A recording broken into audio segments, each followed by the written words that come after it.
Sebenarnya berbicara tentang ilmu memang harus ahlul ilmi, dan kepada kita para dai seperti melatih orang bela diri, jangan berikan jurus pemungkas kepada pemula. Jadi jangan berikan jurus tahzir kepada orang yang baru tobat 2-3 hari, sehingga nanti mereka mengatakan hal-hal yang sebenarnya bukan masuk dalam usul yang membedakan antara ahli sunnah dengan selain mereka, dijadikan itu sebagai usul.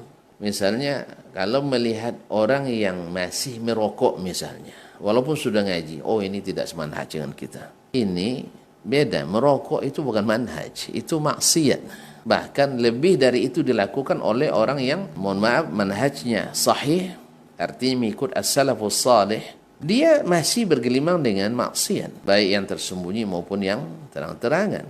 Atau masih belum bisa meninggalkan sebagian dari riba. Oh ini tidak semanhaj. Tidak. Atau mencukur jenggot misalnya. Ya, orang tidak berjenggot padahal pemahaman agamanya sama dengan kita. Tetapi ada beberapa pelanggaran yang dia lakukan. Tidak sholat berjamaah misalnya. Ini bukan bagian dari manhaj. Walaupun itu tanda orang istiqamah di atas manhaj adalah serius melakukan amalan-amalan yang sahih tadi dan berusaha meninggalkan amalan-amalan yang salah. Tapi tidak serta-merta maksiat yang dilakukan atau perbedaan ijtihad menjadikan seorang keluar dari manhaj. Jadi secara umum manhaj ahli sunnah wal jamaah itu ringkasannya dalam 3 asal pokok ini.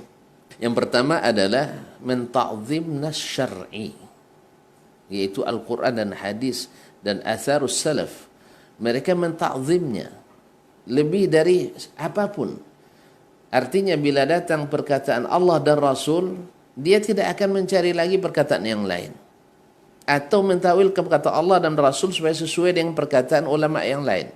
Ini manhaj yang harus berpijak di atasnya, berpegang teguh padanya kaum muslimin yang mengaku Ahlussunnah wal Jamaah. Yang kedua, bila ternyata hadis atau riwayat yang dia pegang adalah riwayat yang dhaif, yang tidak sahih, tentu saja mengamalkan hadis dhaif tentu sudah kita bahas khilaf ulama di antaranya. Tapi dalam masalah akidah dan hukum, hadis dhaif memang tidak diterima. Adapun amalan sebagian ulama berhujjah kepada hadis dhaif, itu bukan kaedah.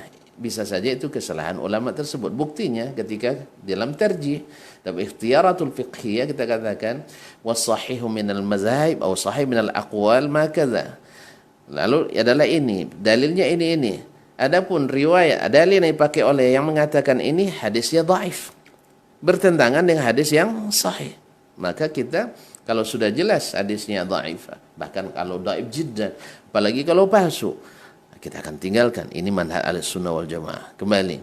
Dan ketiga adalah memahami nas itu mesti mengikut yang dipahami Rasulullah sallallahu alaihi wasallam, karena dia ajarkan oleh Jibril alaihissalam, dan dipahami oleh para sahabat karena mereka adalah murid-murid Rasulullah langsung, dan para tabi'in talaqi dari mereka. Oleh sebab itu kaum muslimin dan muslimat, inilah yang namanya manhaj. Apalagi kalau hanya sekedar ngaji sama guru ini, apalagi masjid ini, masjid itu, atau dengar radio ini, TV ini, TV itu, tidak bisa. Karena manhaj itu tidak ditentukan dengan tempat, tidak ditentukan dengan model pengajian, tidak ditentu dengan ustaz atau buya, tidak tentu. Ini manhaj adalah milik umat Islam semuanya. Siapa yang naikin as-salafus salih, minimal 3 ini secara global ya, bahwa pastikan Anda menta'zim Allah dan Rasul. Datang firman Allah, datang sabda Rasulullah, selesai. Jangan berkhilaf lagi kita. Karena perkataan Allah dan Rasul itu jelas. Makanya para ulama-ulama di bidang ilmu apapun, khususnya fikih, selalu mengatakan dalilnya perkataan Allah dan Rasulnya. Tentu saja yang ahli di sini adalah para fuqahanya yang tahu istimbatnya. Dan tentu saja istidlal dan istimbat ini tidak sama semua orang. Makanya ulama mujtahidin beda dengan ulama muttabi'in. Ulama muqallidin jauh lagi bedanya dari ulama al-muttabi'in dan seterusnya.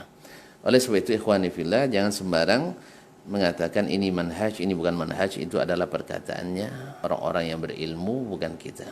Tapi kalau tuan-tuan misalnya yang namanya orang awam bertanya, Ustaz kami ngaji seperti apa?